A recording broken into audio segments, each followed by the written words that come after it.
What's good, everybody? Today we're making house music inspired by 2010's dance music, and most importantly, we're using the sample Animals by Neon Trees. It might sound familiar. Here we go again. I kinda wanna be. Let's start from the beginning.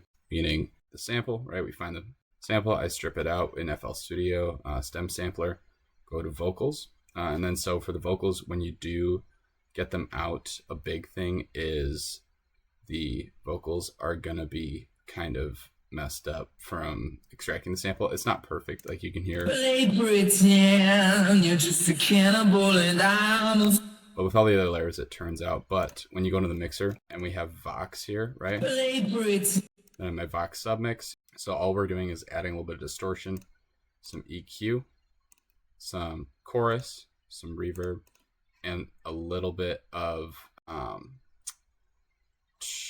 this limiter is just for automation. And then after that, I started with the chords, and I straight up just went online. For the verse and the chords are the same, but structured differently.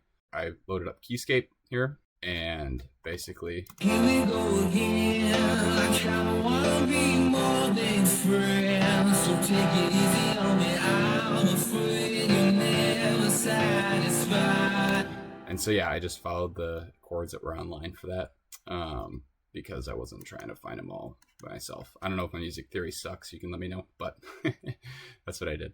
And then other than the chords, it's mainly in the chorus when everything fans out and gets huge. We had a lot of building to do in terms of making it huge. You know, we have the main chords.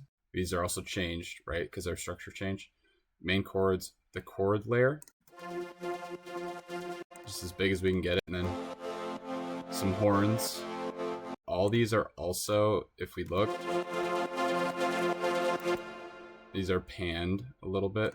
I could actually pan these a little bit to the right, and that's beautiful. And then for all that, I just followed the bass line, but inspired by the new single Crystallize by John Summit, if you know what I'm talking about. We have this bass line, and basically, no pun intended, what this consists of is just all the root notes, and then on like the ands, we have jump notes. And you can see by like the pattern here, it's a little weird. I know it's because this song is set at 74 is the original tempo, I believe. So I slowed it down to 69 and then did like, I made it like half time. Basically everything's just double timed, but half speed.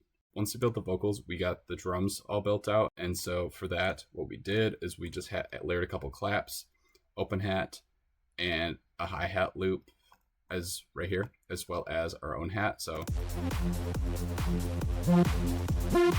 and then to make the chorus even larger, we added some white noise. That sounds pretty good when it's all together. It's full. But other than that, let's get down to the nitty-gritty mixing. I could have done a better job at organizing shit, but that's okay. First off, all of my melodies, right? They're all attenuated individually. I do have my submix here, which does have EQ on it, but I EQ everything individually just because I'm like that. The submix, all we have is a gross beat, and this gets automated in the chorus.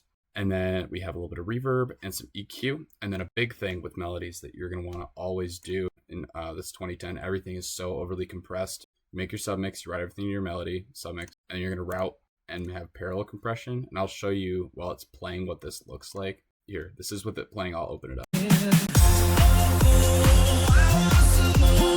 And that's what that basically looks like. Super compressed, super flat. So the only thing that you need to know specifically about that is super high ratio, slower attack, slower sustain, and about the same as release as when the Fruity limiters opened up when you're using the compression tab. Next, let's talk about drums and bass. Start with the bass.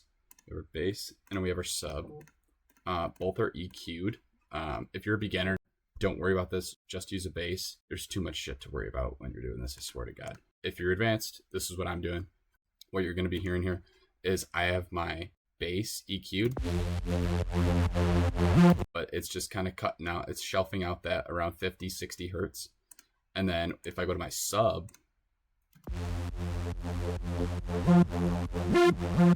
and then moving on from there, we have the kick. And there's this new plugin, FL25, I believe is when it came out. Emphasis. And basically, I'm just using this to round out that kick.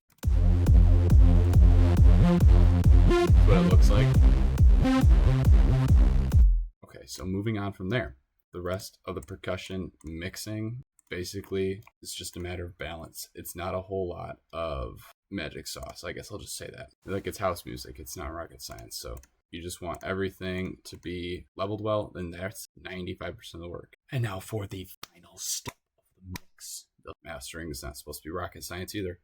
We have our EQ, right? We're shelving these lows and the high highs. Moving on, Maximus. We're not compressing with Maximus. Maximus is cool in the way that you can separate your highs, mids, and lows. And as you can see here, the only thing changing is that knob. What that knob's doing is if we solo, if you're on your phone, you might not be able to hear that. So we put the lows, and this usually sits around 200 to start. I put it around 150, 125. Mids, not touching them. And then for the highs, it's shimmer in the track. And so we're putting that about 3K and higher. And we're not cranking it, right? We're putting it about 11 o'clock there. And that, ladies and gentlemen, is how you make a 2010's track from scratch. So if you like this video, I learned a thing or two, don't forget to like, comment, subscribe down below. This track will also be on SoundCloud, link in description. Thank you so much for watching. And if you'd like to see more videos like this, don't forget to subscribe. Thank you very much. See you in the next one.